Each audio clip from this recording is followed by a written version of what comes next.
and I was just thinking, I don't like you. I have nothing in common with any of you. I don't like you. Yeah. I don't mind you, but your bird's a dick.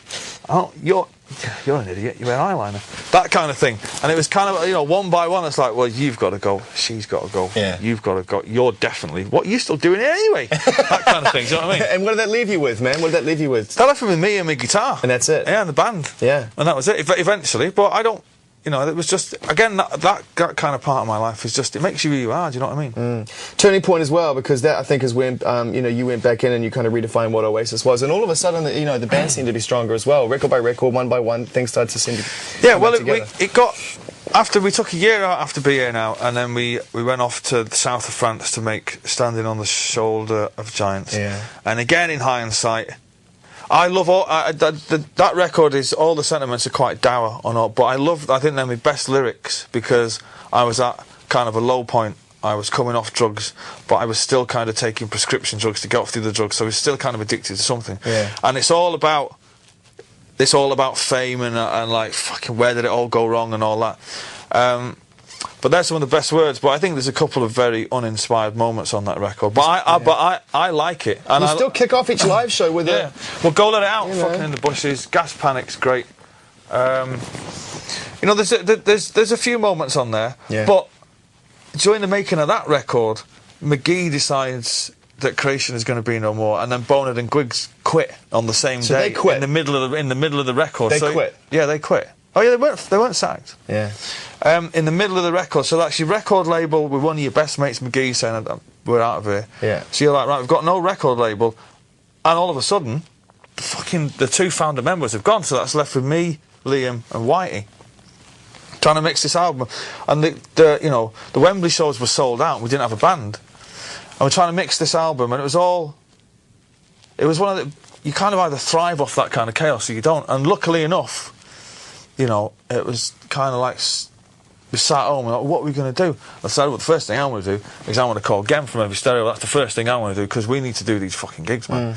And out of that chaos came Andy and Gem, which leads us to where we are. You know, leads us to where we are now. We're all writing, and it's fucking great. Second chapter of the band, effectively. Yeah. Those Wembley shows. I was at one of those Wembley shows. In fact, I was at the Wembley show. The one where we lost the plot completely. Came out, sat on the monitor, and let the crowd sing the whole song. Fantastic. I think it was good for you. It was fucking really. Oh, you looked like you wanted to throttle him. Well, the thing is, the night before was great, right? The second night is being beamed out live across Europe to potentially 50 million people.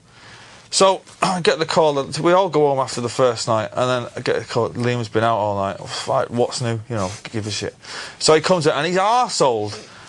And just before going on stage, he'd been out with one of the Spice Girls. That's all I was asked about. I was like, you're going to go out, right, the night before you play Wembley Stadium? Fucking go out with Bobby Gillespie. Didn't he meet his wife, though? Didn't he meet his wife that night before? Yeah. He did, right. But it's like, go out with Bobby Gillespie. Yeah. Fucking go out with Mel fucking F or whatever her name is. Fucking Sporty Spice. For fuck's sake, man. You know, and then he goes on stage and it's like, he's all over the fucking shop. Oh, mate, that was just hilarious. But from my point of view, I mean, he came on, he spat something about being left with the tea bag and then sat down and pretty much sulked the whole show. Yeah, at one point, I swear to God, you walked behind with your guitar and I swear you lifted it at one point to bring it down. But wasn't he listing the terms of his divorce settlement? Yeah. The fucking bits left with the tea bag. Not for the tea bag. It's in the first 5 minutes as well. Yeah, and it's just like, you know, I mean, I've heard the tapes for that show are hilarious. Just is in a song Wibblings.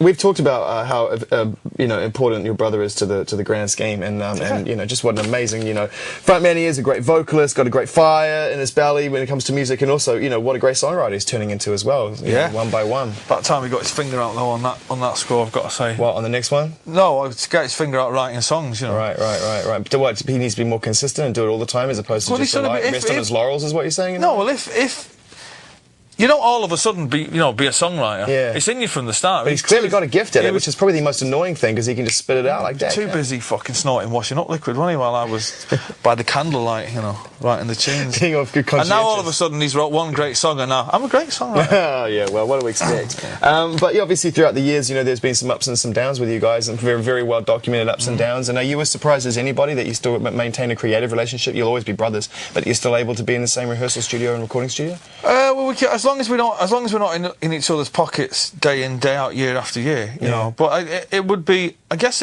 to me, I find it fascinating that people find it fascinating. If I didn't write any words and Liam didn't write any music and we had to literally create songs together, I would find that fascinating. I kind of like Mick and Keith, I guess. But it's like I write my own songs, he writes his, and we come together and somebody keeps referee when we're in the studio. There's a guy in the chair whose job it is, the producer, is to actively not be seen to be taking sides. But I'm more Machiavellian than Liam is. So you get in behind the scenes and I just, before we get into the studio, I just take him aside and say, I'll fire your fucking ass.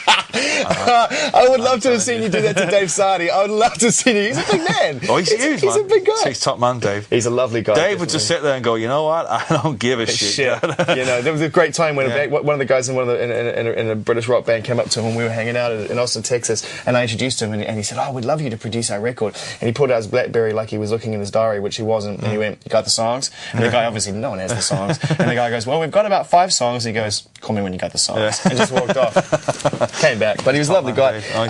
Yeah, but you know, you talk about people being fascinated by the dynamic, but that's what it is. It's a classic dynamic between somebody who seems to be conscientious and focused on one thing and somebody who seems to carry a certain amount of the fire. Do you know what I mean? Yeah, well, I liken it to, if, you know, you see those guys who are in, you know, they drive those jeeps around the desert, the Dakar Rally or whatever it is. Yeah. Liam's driving the car, right, and I'm holding the map. Right. And I'm always saying to him, slow the fuck down, I can't read the map. And he's like, map, schmap, we'll fucking get there in the end. Do you know what I mean? He's always on the verge of crashing the car. Yeah. But I kind of take us down the back roads, you know, and we get there in the end. Has he changed at all? No, he's still an idiot. We can't get him, man. We try, we call, we leave messages, you know. He doesn't. He won't go on television for fear. He'll fucking he'll do Cat Dealey though, won't he? He'll fucking do Hell's Kitchen though, won't he? He will do Hell's Kitchen. You know what I mean? Seriously, I think he takes pride in the fact that he does some of the most odd and bizarre television things. He says to me one night about doing fucking something or other. Yeah, going on chat shows, and I'm like, I got 2 fucking words for you. Hell's Kitchen. You're flipping your souffle up. You know what I mean? What was all that about? Supporting me missus. Is that what it was? That's like, buy a fucking record. You know, the brother's not the only one who gets it between the eyes, mate, and the list begins with Robbie Williams, Blur, Keen, Kaiser Chiefs, Block Party. Of course I'm going to do this. Sum 41, Backstreet Boys, White Stripes, Kylie, Britney, Eminem, George Harrison, George Michael, and most famously Phil Collins. Not George Harrison, that's Liam's. That's Liam's thing. And most famously Phil Collins, who has an entire paragraph dedicated in your online Wikipedia to various pot shots that have been made at the former lead singer of Genesis. It was some flippant comment about him being the Antichrist that he got. just off the cuff. That he got the arse with. You know, these old fellas, eh? Fucking hell, they'll take offence to anything. They get more sensitive, don't they, as they get older? You've had some fun, man. You've had some fun. And it's pop music, isn't it? It's right. It's culture. It's pop culture. Well, right. The thing is you say these things, and I'll admit, right, they look bad in print, right? But a lot of it, I probably gave a very balanced view about Phil Collins that day. But I admit that the thing that looks bad/good in print is the bit about the Antichrist. Fine, fair enough. But, you know, people are allowed to say things about me. Yeah. But you see, Phil Collins knows he can't say anything about me because I'm the fucking bollocks. But this is the thing, though. So that's the thing that does his head in. And the fact that he's bald. And he fucking left the country because the Labour Party got into power. They're a toe rag.